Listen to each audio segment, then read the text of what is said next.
Bienvenidas y bienvenidos a su programa Ya lo dijo la Corte, en el cual analizamos los fallos emblemáticos, las sentencias más relevantes del Tribunal Constitucional de México. En esta ocasión vamos a platicar con nuestros invitados de la sentencia que resuelve el amparo en revisión 475/2021. Se trata de una resolución que nos va a permitir entender el derecho a la seguridad social. Vamos a platicar con nuestros invitados sobre si se trata de un derecho humano, si está determinado de manera amplia o al menos mínima en nuestro ordenamiento constitucional, cómo se desarrolla para trabajadoras y trabajadores al servicio del Estado y una sola de sus modalidades, que es la pensión para ascendientes, la pensión para progenitores. Bueno, para entender el alcance de esta sentencia, le doy la bienvenida al programa a Montserrat Torres Contreras. Montserrat, bienvenida. Gracias por la invitación. Un gusto tenerte aquí. Igualmente. Y también a Sergio Enrique Martínez. Sergio, bienvenido. Muchas gracias. Gracias por la invitación. Gracias, Sergio, muy amable. Oye, Sergio, cuéntanos, porque se trata de un amparo en revisión. ¿Quiere decir esto que fue materia de conocimiento por un juzgado de distrito y que posteriormente llega hasta la consideración de quienes integran nuestra Suprema Corte?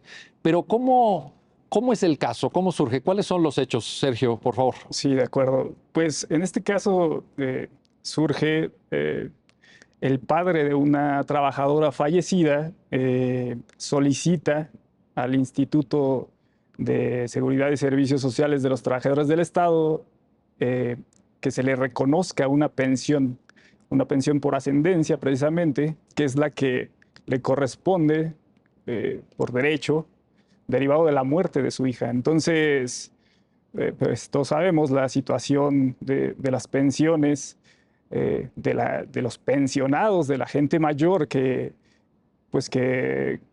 subsiste, si es posible utilizar este término, con lo que la pensión propia les es muy bueno el término subsiste. Claro. Sí, es muy, ahorita lo vamos a ver. Sí, es un poco complicado esto porque las pensiones, como sabemos, o bueno, conocen en la vida diaria, pues pocas veces alcanzan para cubrir las necesidades de las personas. Entonces, en este caso, ante esta necesidad, y sobre todo tenemos que tomar en cuenta, una persona que tiene una hija fallecida, o sea, todas las implicaciones, todo lo que implica el hecho de muere la hija, la persona con el dolor que implica el fallecimiento, la muerte, el no tener a la hija, y además de eso le sumamos esta parte de no poder cubrir las necesidades básicas, pues desde luego surge esta necesidad de satisfacer, de buscar cubrir todas estas necesidades, y es la razón por la que acude ante el instituto, ante el ISSSTE, Instituto de Seguridad y Servicios Sociales de los Trabajadores del Estado, para que le sea reconocida y poder acceder a este derecho que le corresponde. ¿Qué le dicen cuando va al ISSSTE? La respuesta es, le citan un artículo en particular, el artículo 6º de la ley del ISSSTE, y le dicen, tú te sitúas en este supuesto en el que hay dos pensiones, tienes una pensión y está solicitando otra. Él ya tenía una pensión. Él ya tenía una pensión, sí. Me faltó mencionar ese antecedente. Él ya es jubilado, tiene una pensión. Entonces solicita, derivado de la muerte de su hija, solicita la pensión por ascendencia y le dicen, no, a ver, tú no tienes derecho a esta pensión porque el artículo prevé que hay incompatibilidad. O sea, es decir, no pueden subsistir ambas pensiones, entonces se restringe ahí el derecho y no puedes acceder a esta otra pensión.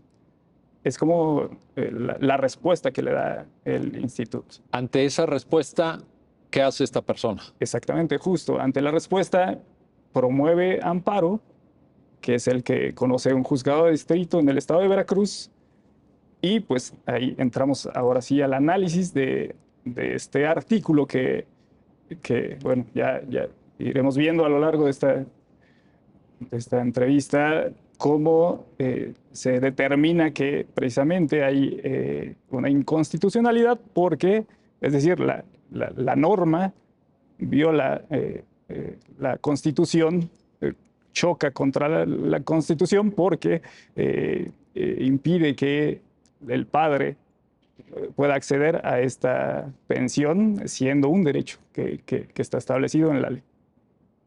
En la Constitución. Sí, en la Constitución. Ahorita vamos a hablar de ese fundamento. A ver, Montserrat Torres. Sí. Fíjate que yo he visto aquí en el programa, incluso hemos platicado en diversas ocasiones de problemas de seguridad social. Siento que llegan y llegan y llegan los casos a la corte y Sergio daba una clave interesante. ¿Por qué la gente pelea por su derecho a la seguridad social? Pues porque no está fácil. No está fácil. Una persona pensionada, jubilada, no es que viva una vida de opulencia. No. Estoy hablando en términos generales, claro que alguien me puede decir, pero en términos generales. Y la Corte ha tenido, ¿no? El Poder Judicial, Así es. en general. Un primer comentario, Montserrat. Sí. Yo quisiera primero contextualizar este asunto y también para que la audiencia esté enterada, todas las personas que nos ven, del trabajo tan importante que realiza la Suprema Corte a través de, o quizás al revés, el Poder Judicial de la Federación, a través de la Suprema Corte de Justicia de la Nación, de los ministros que la integran, de los tribunales colegiados de circuito y de los juzgados de distrito, ¿sí? ¿Por qué es importante hacer este hincapié? Porque es importante que la audiencia sepa que el Poder Judicial Federal está realmente preocupado para salvaguardar sus derechos, ¿sí? En este caso en particular, es un asunto del que no pudiera haber conocido la Suprema Corte. ¿Por qué? Porque digamos que el primer contacto con el que tiene este señor, que es el quejoso, el padre, que quizás no sé si se tocó, pero pues él tenía un trabajo de maestro en el estado de Veracruz, ¿sí? Entonces, sí gozaba o goza de una pensión por jubilación, que como bien lo precisó usted, pues realmente es ínfima, ¿sí? Les alcanza para sus necesidades básicas. Entonces, pues ante esa necesidad apremiante de completar su digamos, su manutención, pues tiene que buscar la forma de hacer uso de los recursos que preste el Estado.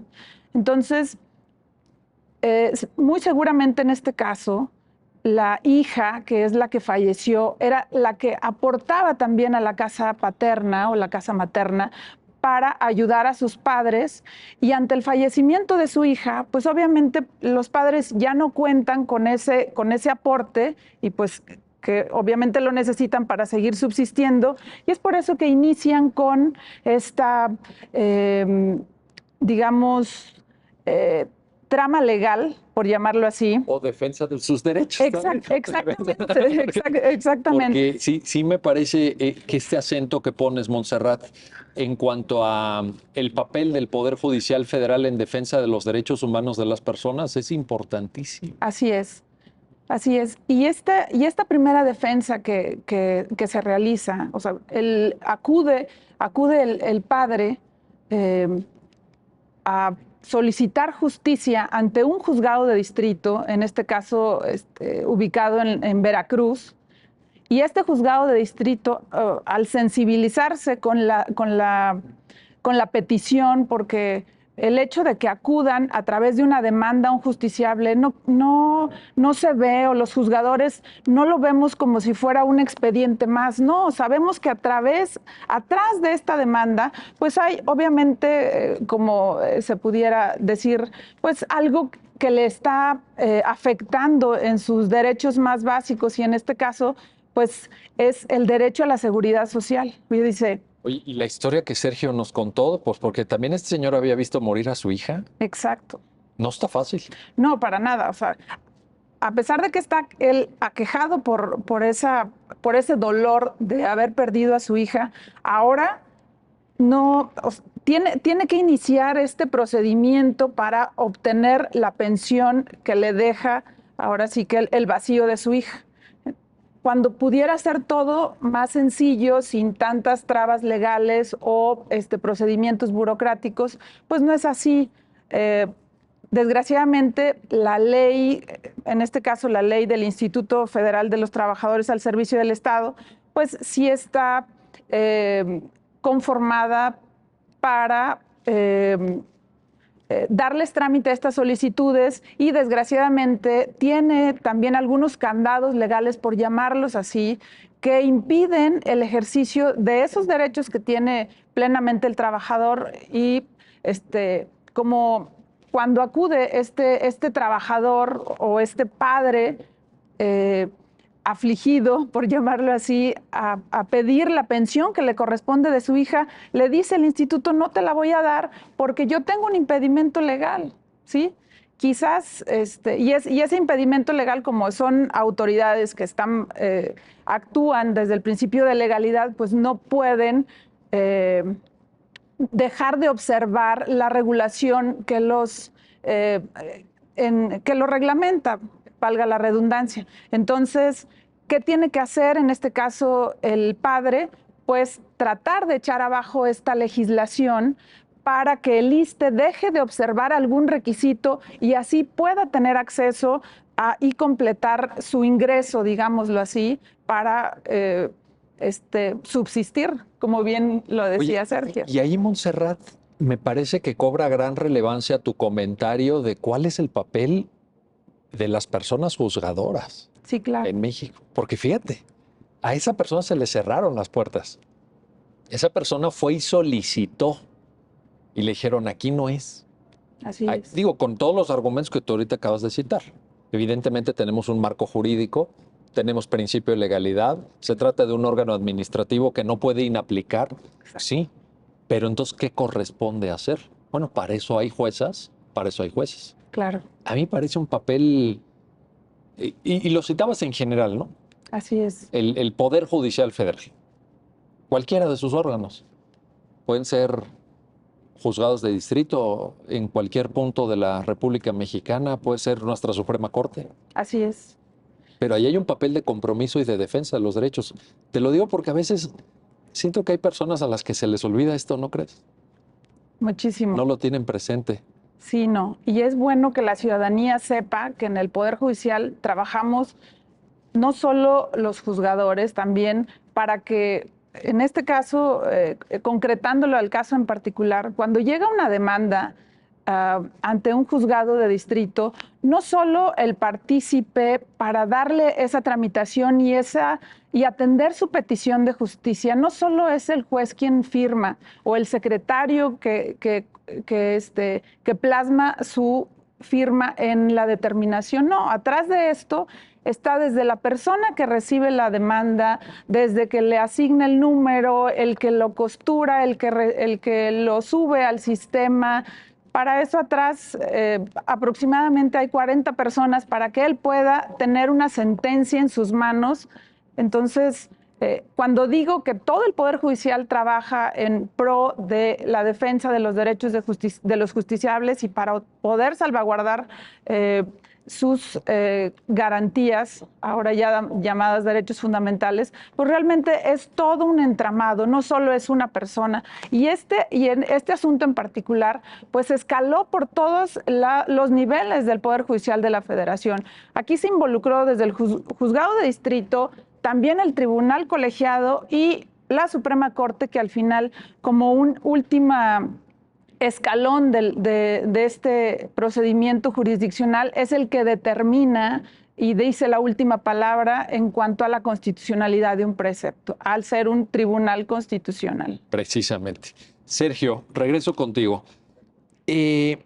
Porque una cosa sí nos tiene que quedar clara. Estamos hablando de la defensa, me pareció importantísimo lo que dijo Montserrat. A ver, estamos hablando de la defensa de un derecho humano.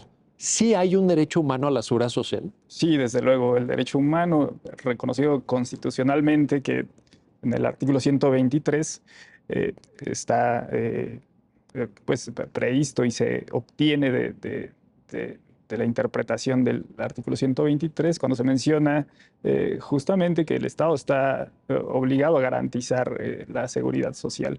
El artículo 123, desde luego, no puede prever todas las situaciones jurídicas Porque en incluso los hay casos. apartado A y apartado B, Claro, justamente. ¿no? Sí, Digo, en el caso estamos tratando el apartado B, pero desde luego hay un apartado A que es tan amplio bueno, desde luego hay muchos supuestos. Entonces, sí, está previsto constitucionalmente, está reconocido en la Constitución y pues corresponde precisamente al Poder Judicial hacer efectivos esos derechos fundamentales, como en este caso es la seguridad social, y pues al ver que precisamente una norma resulta incompatible, es decir, no cumple con esta cobertura de los derechos humanos,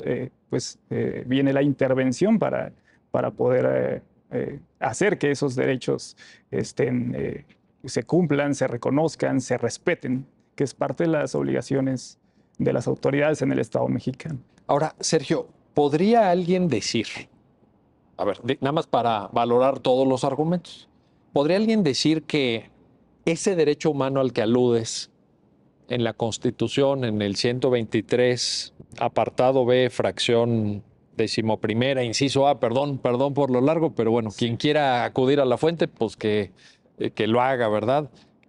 Prefiero ser así de preciso.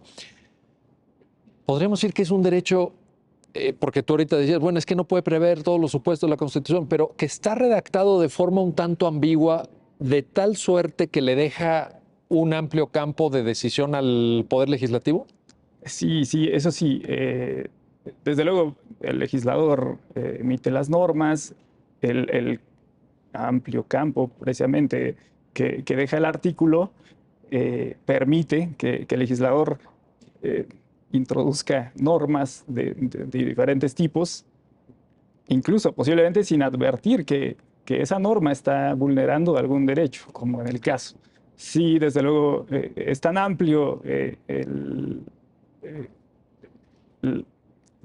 la redacción y el parámetro que deja abierto el artículo que permite precisamente este tipo de normas que se tornan incompatibles. Te lo planteo porque pues no está fácil cuando uno hace el contraste entre lo que el legislador determina y el marco constitucional. Si el marco constitucional está muy abierto, pues no está fácil, ¿no? Sí. Es decir, ¿en qué momento el legislador toma una decisión que es incompatible con, que choca con, si acá tienes mucha ambigüedad, tienes una gran apertura?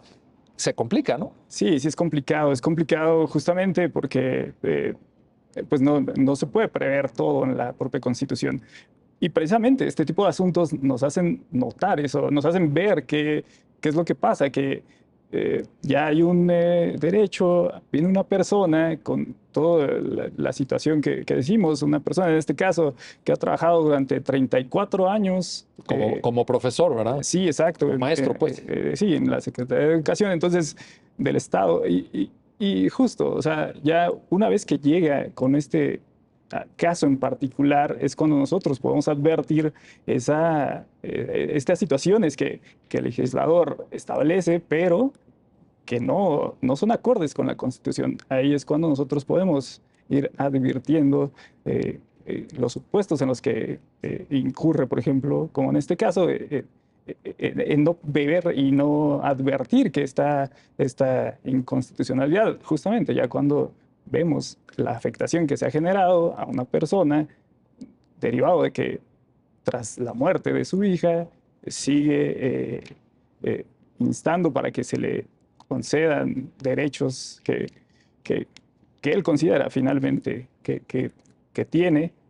Y bueno, viene el acto de autoridad, la respuesta negativa y pues la afectación que él aduce y que desde luego pues, vamos advirtiendo cómo se se va gestando esta afectación a la persona. Sí, los supuestos, los asuntos en particular nos van dando esa luz de inconstitucionalidad de las normas que establece el legislador. Gracias, Sergio. A ver, Montserrat, regreso contigo. Como quiera que sea, ya ahorita Sergio nos lo precisó, hay un marco constitucional. Puede ser amplio, puede ser ambiguo, puede ser indeterminado, pero ciertamente hay una base. Claro. Hay déjame ponerlo así, un punto de partida. Así es. ¿Cómo se tiene que interpretar? Y lo quiero plantear en estos términos, Montserrat, porque en una parte de la sentencia se menciona por la Suprema Corte que lo que establece la Constitución en materia de seguridad social, el derecho humano a la seguridad social, es lo mínimo. Sí, definitivo. Entonces, ¿qué implicaciones tiene esto, Montserrat, por favor, para entenderlo? En este asunto, pues el derecho que se estima violado o vulnerado es justo el derecho a la seguridad social.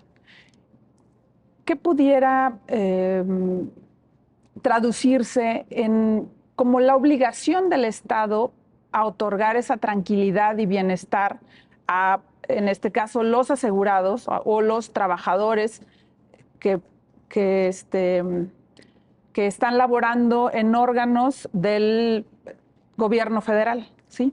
Del gobierno federal o que tienen convenios, como en este caso de los maestros que pertenecen a la Secretaría de Educación Pública o a la estatal con algún convenio, ¿sí?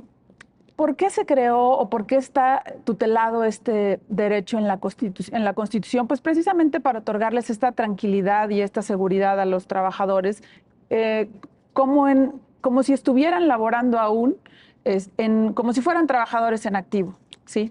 Entonces, ese es, y de hecho la Constitución lo prevé en forma genérica, pero sí es como con bases mínimas, por llamarlo así, con unas, es decir, este es la base de la que debes partir, pero la ley secundaria, en este caso el legislativo, pues puede ampliar esa base mínima. Lo que significa esta base mínima es que ese derecho pues no puede contener menos de eso, ¿sí? Entonces, el piso. Ese es exactamente. Para arriba. Exactamente es el piso. Entonces, de este piso no puedes legislar hacia abajo, pero en cambio, lo que vaya a sumar, todo eso va abonando al derecho de seguridad social.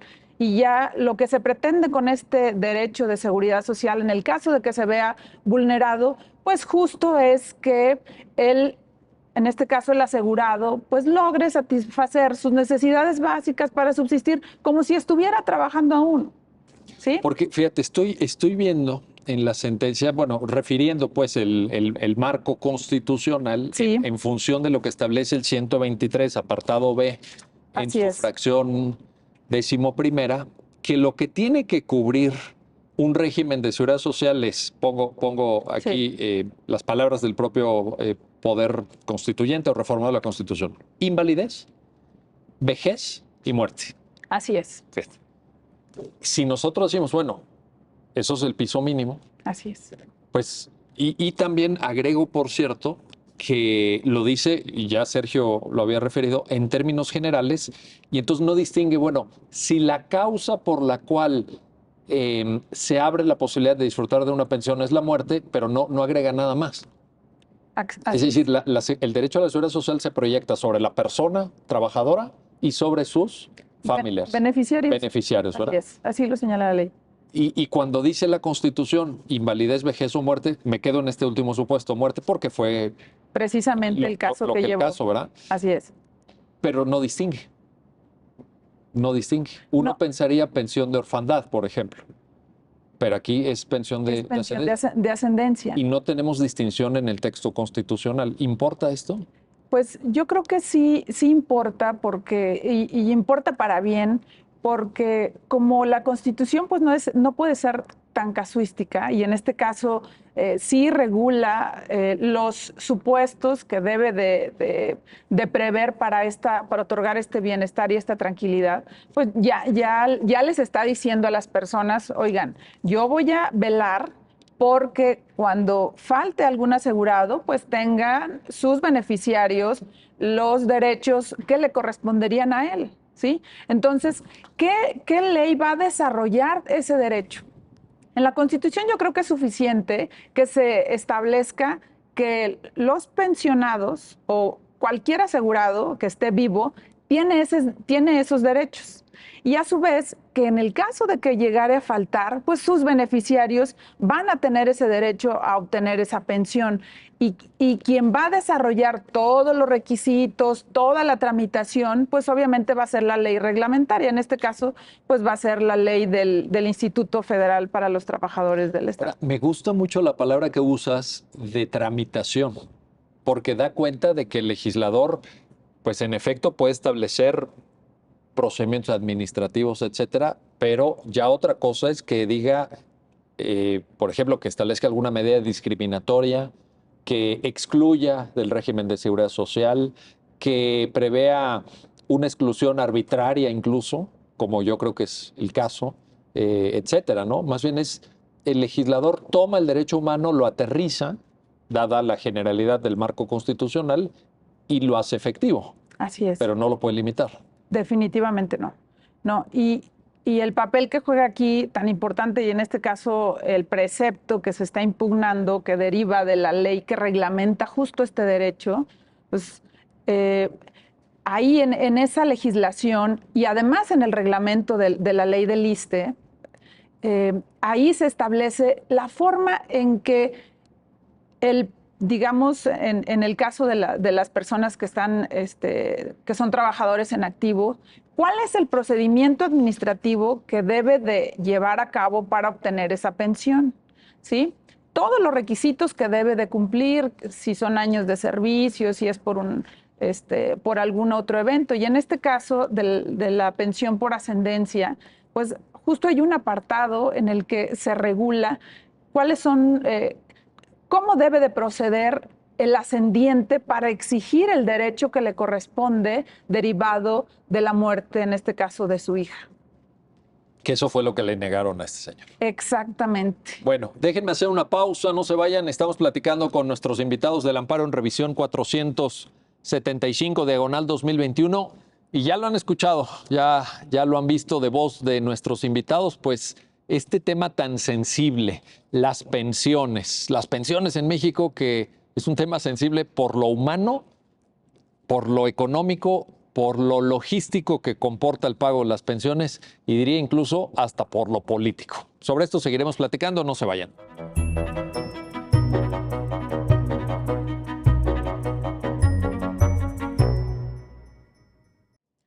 Ya estamos de vuelta, ya estamos de regreso en su programa, ya lo dijo la Corte, para continuar en el análisis, en la conversación con nuestros invitados acerca de esta sentencia, la que resuelve el amparo en revisión 475 diagonal 2021 y el derecho humano a la seguridad social y particularmente el caso de una pensión por ascendencia. Sergio Enrique Martínez, a ver, regreso contigo. Pues estamos hablando, tú mismo lo explicabas, de un derecho humano, pero de un derecho humano particular. No es la libertad de expresión, no es la libertad de tránsito, no es el debido proceso. Es un derecho humano que podremos calificar, Sergio, te pregunto, te planteo, como un derecho social. Sí, exactamente. El derecho a la seguridad social precisamente es un derecho social. ¿Qué trascendencia tiene? Esto tiene características muy especiales. Los derechos sociales tienen características especiales, como es el hecho de que se pueden ampliar, hay posibilidad de ampliarlos, pero de ninguna forma restringirlos.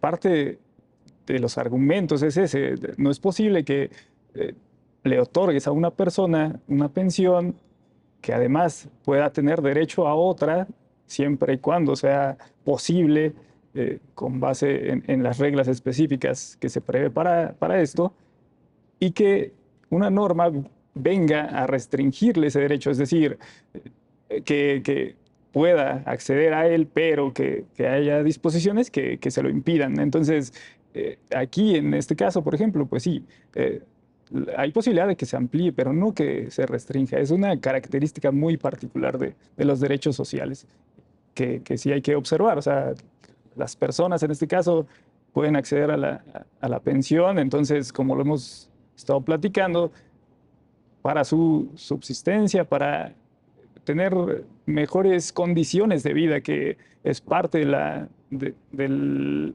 otorgamiento de estas pensiones, que tampoco, no, tampoco es una concesión gratuita, es, No, no, lo ha trabajado. claro, son Y- años de trabajo, todo el tiempo que ha trabajado, y que parte de esto sucede en este caso, que también me gustaría un poco aclarar, la ascendencia, es decir, se refiere a los padres, por ejemplo, en este caso, padre, madre, e incluso abarcaría a abuelos, abuelo, abuela. Entonces, son derechos importantes. No, Oye, y tampoco se inventaron en México, no es que nosotros Desde nos luego. hayamos sacado así de la manga, o sea, sí, desde la luego. mayor parte de países desarrollados del mundo tiene regímenes de seguridad social. Claro, cada uno tendrá el suyo y cada uno verá la forma en la que puede funcionar, pero derechos humanos a la seguridad social existen en muchísimos países, ¿no, Sergio? Sí, desde luego, en muchos países están regulados los derechos sociales, de carácter internacional incluso, bueno, en ese aspecto hay convenios que no ha ratificado el Estado mexicano, pero sin embargo, la propia Constitución y las resoluciones de la Corte han conseguido que esa protección sea amplia, que tenga una gama amplia de protección a pesar de esta falta de ratificación de convenios internacionales. Pero me parece que sí es importante tener en cuenta que son derechos vitales, básicos Sin duda. en este mundo. A ver, Montserrat Torres, regreso contigo. El argumento que la Corte da en la sentencia, quiero que nos ayudes a entenderlo bien, porque tiene que ver con que este artículo sexto de la ley del ISSSTE, donde se determina la incompatibilidad, no da cuenta suficientemente del diverso origen de las dos pensiones. Así es. Cuéntanos esa parte de la sentencia. ¿Cómo se construye el argumento por parte de la Corte? Claro, con mucho gusto. La Corte analiza este planteamiento que le realiza el padre de la persona que falleció y le dice, oye, ¿por qué el ISSSTE no me otorgó esta pensión por ascendencia? Fíjate que la razón que me está dando es que yo ya estoy jubilado y tengo una pensión por jubilación, y yo considero que eso no es una razón suficiente, que al contrario, esto está vulnerando mi derecho a la seguridad social. Entonces, en esta sentencia, la segunda sala lo que hace es precisamente contrastar el contenido que establece este precepto que se está impugnando con el mandato constitucional. Es decir, nuestro marco fundamental lo constituye lo que establece precisamente nuestra Carta Magna en el artículo, como bien lo señaló, 123, apartado B, el apartado B que corresponde a los trabajadores al servicio del Estado, y recordemos que el apartado A es a los trabajadores que pertenecen a las instituciones privadas, digámoslo así. Muy bien. El punto jurídico en este caso es determinar si esta disposición que señala que un pensionado por jubilación no puede obtener una pensión por ascendencia debido a que él ya tiene garantizada su subsistencia con la pensión que le otorga. Entonces, esa es la razón que le está dando el ISSSTE para no otorgarle esa pensión. Oye, ¿para qué me vienes a pedir una pensión a mí por ascendencia, que es la derivada del fallecimiento de tu hija, si tú ya tienes para subsistir con la pensión por jubilación? ¿Sí? Y lo que le dice la Suprema Corte es decir, a ver, no vamos a separar los orígenes de cada pensión. Mira, la pensión a la que tiene y que goza el trabajador, en este caso el padre, pues es debido a que él ya trabajó la cantidad de años de servicios que exige la propia ley del ISSSTE, que juntó sus semanas de cotización, que tiene la edad necesaria para gozarla, y a él se le otorgó esa pensión derivado del trabajo propio, ¿sí? Digámoslo, él ya juntó su su ahorro, y de ese ahorro que juntó de su cajita, por llamarlo de alguna forma, de ahí se le está pagando, ¿sí? Ahora, no confundas esa cajita con la cajita de su hija. Su hija, al entrar a trabajar también a la Secretaría de Educación Pública, ella aportó a esa cajita y ella juntó su ahorro. Entonces, si ella fallece, ese dinero que ya juntó, ¿quién lo puede reclamar en el caso de que no tenga hijos, que no tenga cónyuge? Pues obviamente, entre otros beneficiarios, pues obviamente sus ascendientes. Y en este caso, pues es su padre que el que viene también. Si no viniera su padre, pudiera venir la madre, y a falta de estos, pudieran venir también sus abuelos. Entonces, lo que se le señala en la sentencia es decirle al legislador, a ver, estas pensiones son totalmente compatibles porque tienen orígenes diversos, y esos orígenes diversos precisamente deriva de que uno corresponde al trabajo del pensionado y el otro al trabajo de la asegurada fallecida. Entonces, claramente se le puede otorgar al ascendiente que la está reclamando, y no interfieren de ninguna forma.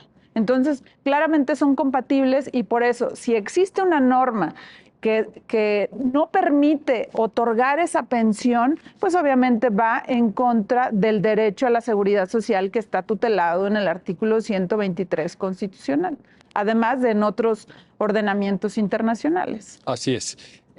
Sergio, fíjate, en este punto quiero traer a colación para aterrizar el concepto que con tanta claridad nos acaba de explicar Montserrat, el párrafo 41 de la sentencia, donde se lee, dice, haciendo referencia a las dos pensiones, una por ascendencia y la otra por jubilación, dice, no se oponen ni se excluyen entre sí al surgir de relaciones jurídicas distintas, ¿no? Ese es el punto, ¿verdad, Montserrat? Claro.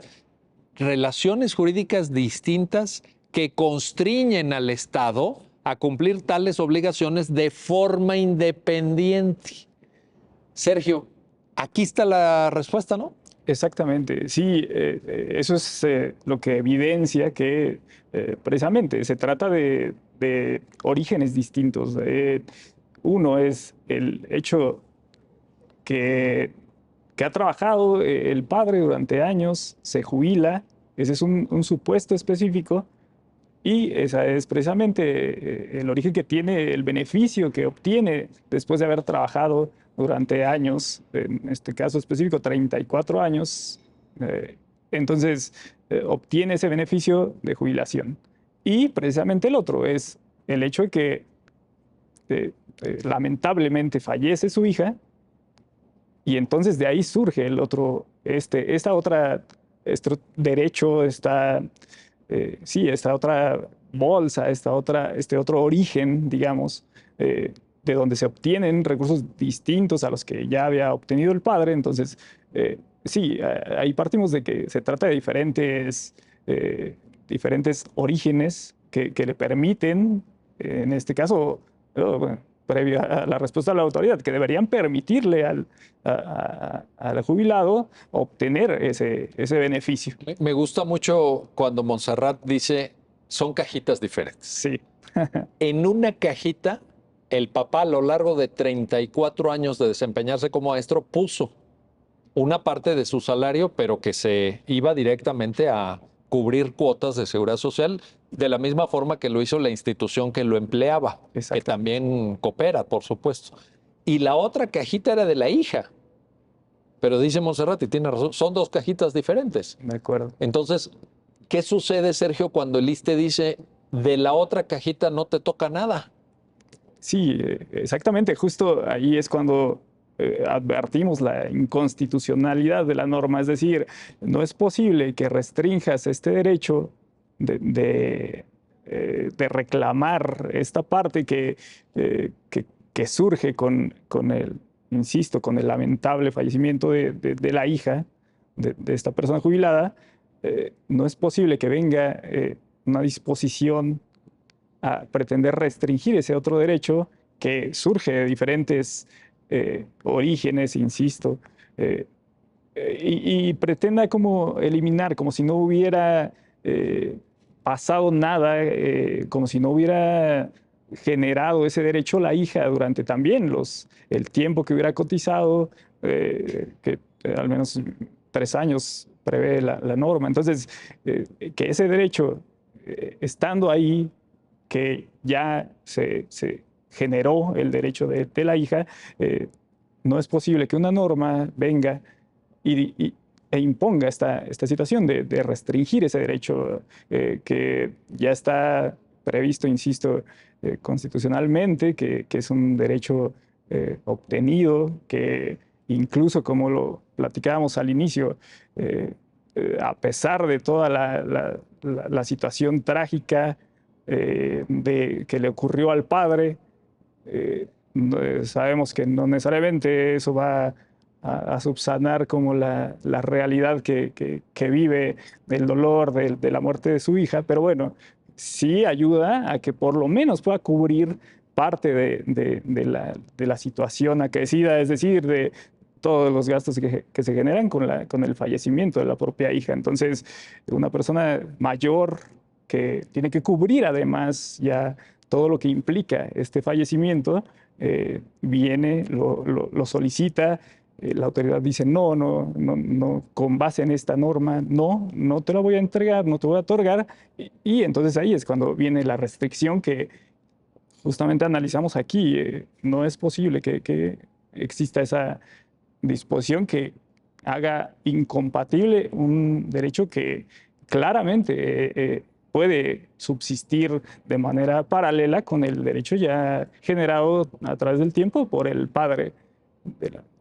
A ver, Montserrat Torres, hay un argumento que da la autoridad y pues yo quiero ponerlo en la mesa, pues no solamente porque forma parte de la propia reflexión que hace la Corte en la sentencia, sino porque probablemente alguna persona que nos esté viendo, que los esté escuchando, ustedes diga, oye, pero a ver, dice, y está citado en el párrafo 44 de la sentencia. Bueno, es que aquí hay que ir con mucho cuidado porque ciertamente aportaron, ¿no? Esto que ustedes dicen, bueno, es que aportó el papá y aportó la hija, pero eso se va a un fondo común que sirve para financiar el sistema de seguridad social en su conjunto y no un beneficio específico en favor de uno de los trabajadores que forman parte de ese régimen de seguridad social, porque de ahí se financian seguros, préstamos, subsidios, servicios, etcétera, etcétera, etcétera.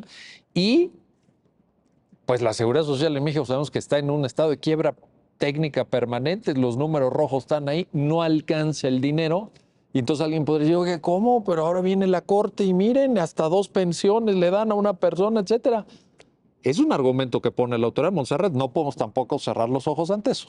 Sí, no, para nada. De hecho, es de los argumentos que señala el ISSSTE precisamente para decir o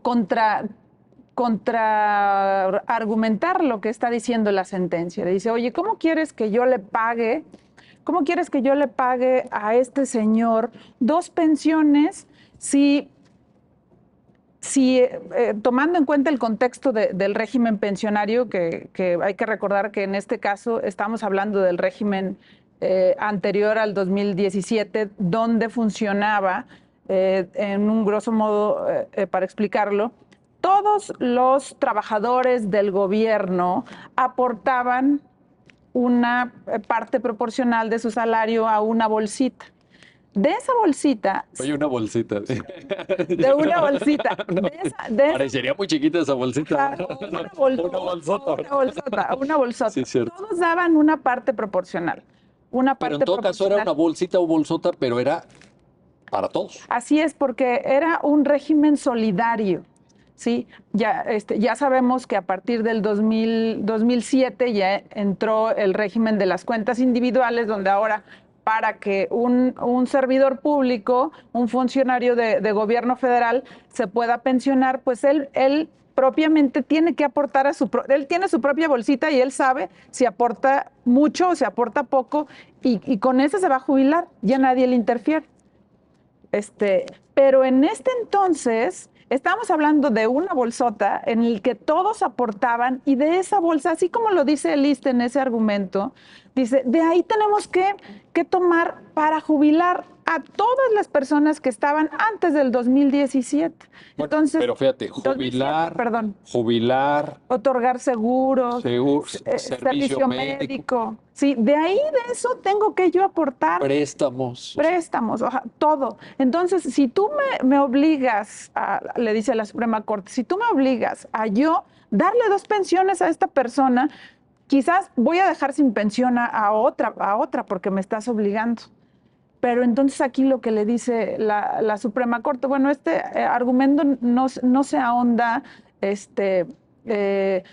no sean mayores argumentos porque hay una consideración en la sentencia de amparo que no se controvierte y realmente se desestima.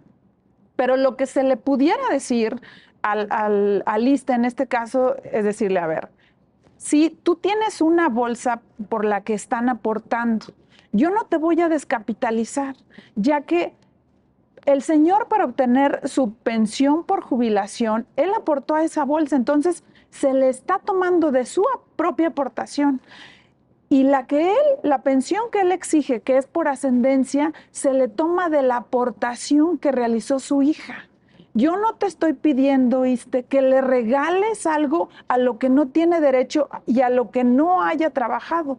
No, esa aportación que se le está otorgando o esa prestación no es gratuita. ¿Sí? No, el ISSSTE tampoco es un alma caritativa y que diga va a dar todas las pensiones a quien quiera, no. No, simplemente como está regido por una normativa legal y a eso se debe de circunscribir.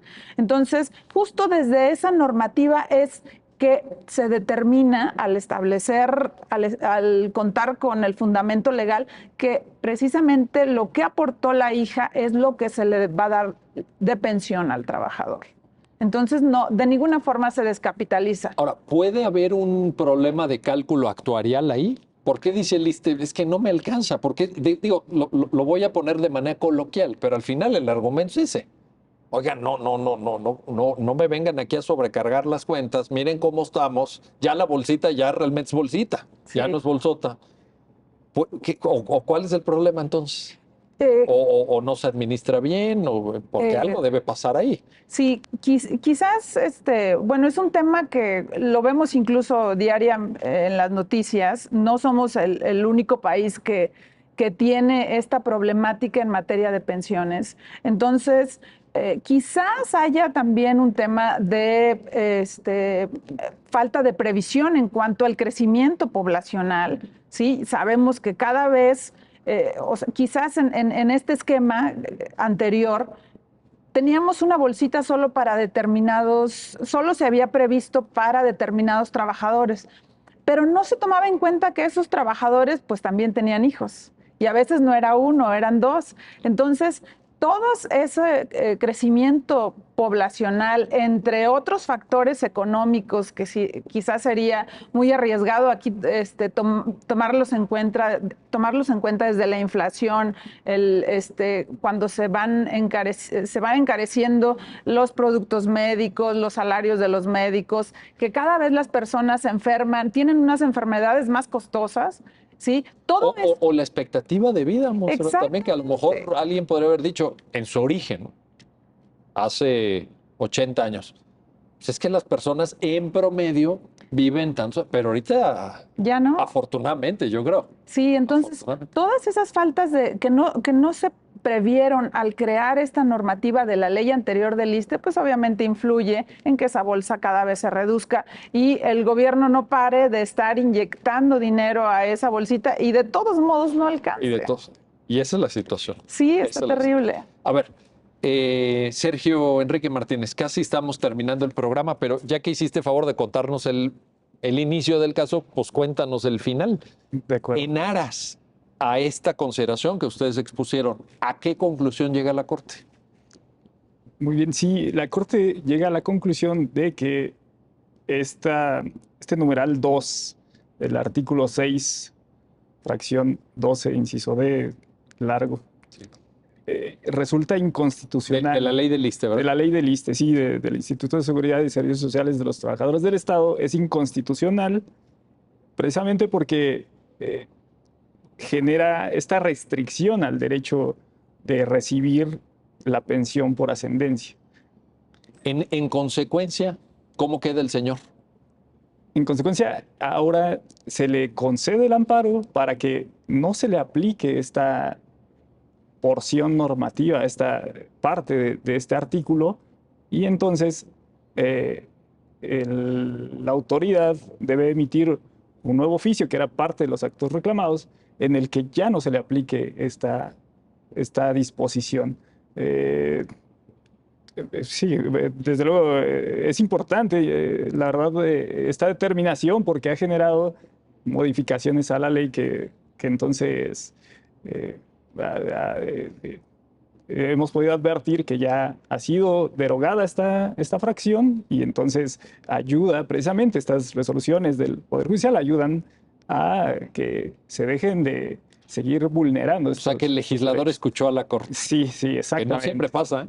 Sí, No siempre lo pasa. escuchó a través de una sentencia emitida por el Poder Judicial de la Federación y a su vez, pues por la iniciativa de los justiciables, que a raíz de esta sentencia que ya constituye un precedente, promovieron que fue la Declaratoria General de Inconstitucionalidad. Cuando se emplaza al Poder Legislativo, dice, a ver, vamos a analizar qué está pasando aquí, porque ya había una decisión de la Corte que les iba a ordenar a que suprimieran de su orden legislativo o de su ordenamiento, pues ese precepto que estaba causando mella en los derechos de los justiciables. Entonces, quiere decir que las sentencias del Poder Judicial de la Federación sí realmente salvaguardan los derechos de los justiciables, y trabajamos todos los días en pro de que se les otorgue la justicia y que se les restituyan sus derechos violados.